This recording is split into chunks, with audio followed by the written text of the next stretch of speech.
Танкисты пристально наблюдали за суетившимися вокруг их танка ремонтниками. От крепившихся решетчатых экранов машина приобретала совсем другой, непривычный вид. Но удачный результат эксперимента мог сохранить им жизнь. Я предлагаю вот так вешать. Или, если их перевернуть... В последние месяцы войны в боях на улицах немецких городов все чаще танкистам приходилось сталкиваться с фаустниками.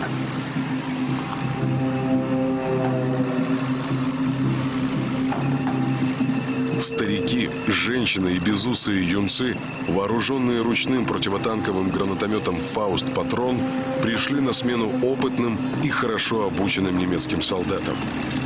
«Фауст-Патрон» представлял не меньшую опасность, чем вражеский танк.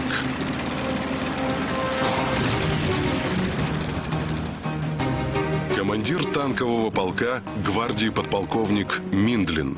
Вот стоит машина с наглухо задраенными люками.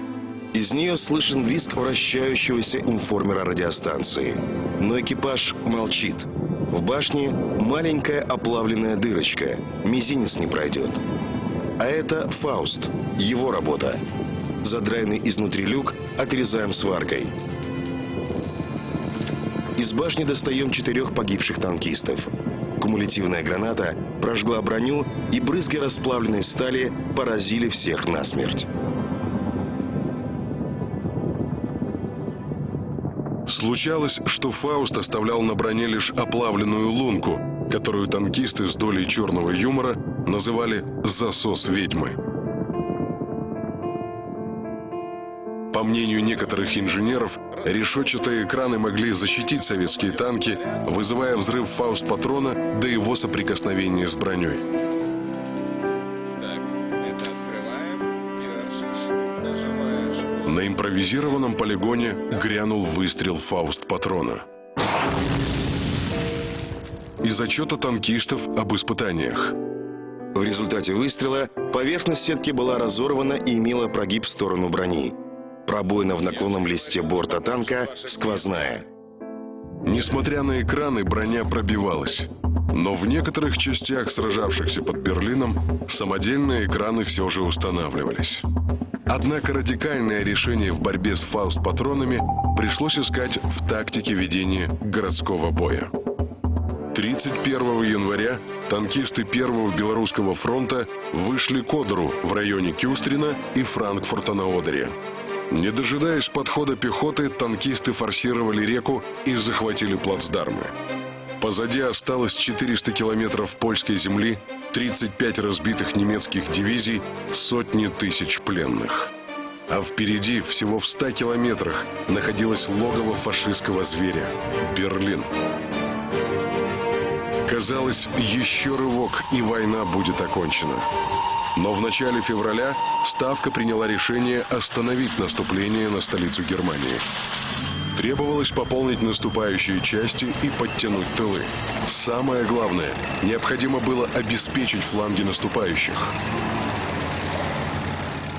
В марте от немецких войск очистили Померанию и Силезию.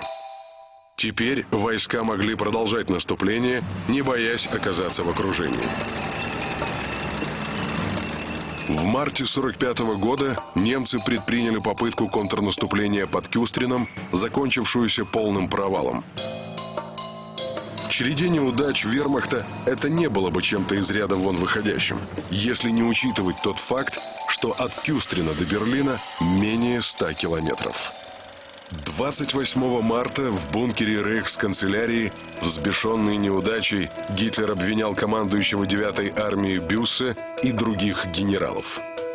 Когда начальник генерального штаба Гудериан попытался за них вступиться, гнев Гитлера обрушился и на него.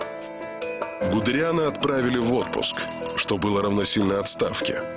Его преемником стал 47-летний генерал Кребс. Ганс Кребс, генерал пехоты. Вторую мировую войну встретил помощником военного атташе в Москве. С сентября 1944-го начальник штаба группы армии «Б» на Западном фронте. В свое время Кребс участвовал в успешных оборонительных операциях вермахта под Ржевом. Теперь Гитлер рассчитывал повторить этот успех под Берлином. В то время как Гудериан паковал свои вещи, под Кюстрином готовил свои части к новым боям генерал Семен Кривошеин. Немецкие и русские генералы знали и помнили друг друга. Они встречались в сентябре 1939 года в Бресте. Тогда комбриг Кривошеин командовал танковой бригадой. Кривошеин Семен Моисеевич, генерал-лейтенант. Службу начинал в кавалерии. В середине 30-х стал танкистом. В сентябре 1939 года его бригада вошла в Брест, чтобы занять крепость после оставляющих ее немецких войск. Гудериан и Кривошеин, стоя на трибуне, контролировали процесс официальной передачи крепости советской стороне. С 10 февраля 1944 года и до конца войны командовал первым механизированным корпусом. Мехкорпус Кривошеина – единственное танковое соединение Первого Белорусского фронта, полностью вооруженное американскими танками «Шерман». Корпус разместился в лесу на восточном берегу реки.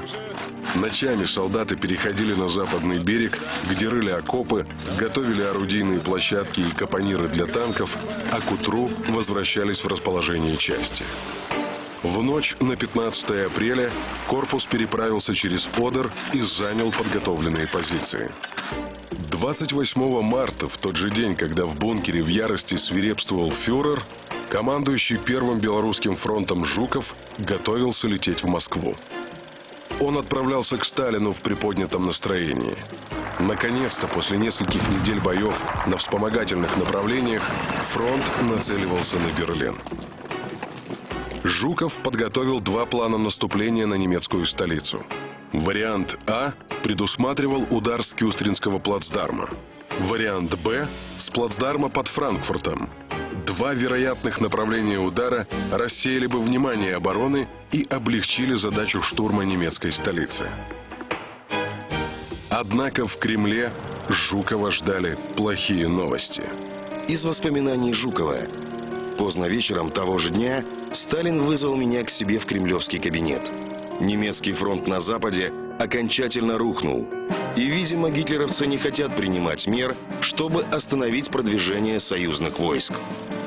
В марте 45-го англо-американские войска форсировали Рейн.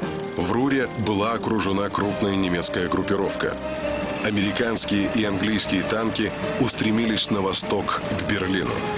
Хотя в феврале в Ялте союзники и договорились о передаче Берлина в советскую зону оккупации, они не исключали возможность самостоятельно войти в столицу Германии. Из письма премьер-министра Великобритании Черчилля президенту США Рузвельту. Русские армии на юге, судя по всему, наверняка войдут в Вену. Если мы преднамеренно оставим им и Берлин, то эти два события могут усилить их убежденность в том, что все сделали они.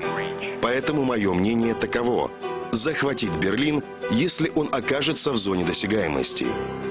Жуков понял, что выбора уже нет. Реализовать в кратчайшие сроки возможно только один план наступления – с Кюстринского плацдарма. События в Москве развивались стремительно. В Ставку прибыл командующий Первым Украинским фронтом Конев. Из воспоминаний маршала Конева. Начальник генерального штаба прочел телеграмму, суть которой сводилась к следующему. Англо-американское командование готовит операцию по захвату Берлина. Сталин обратился к Жукову и ко мне. Так кто же будет брать Берлин?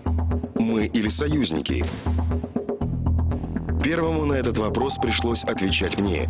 И я сказал: Берлин будем брать мы, и возьмем его раньше союзников. Последующие дни прошли в напряженной работе Генштаба над планом операции двух фронтов. Один из пунктов директивы Первому Белорусскому фронту гласил: танковые армии ввести на направлении главного удара после прорыва обороны для развития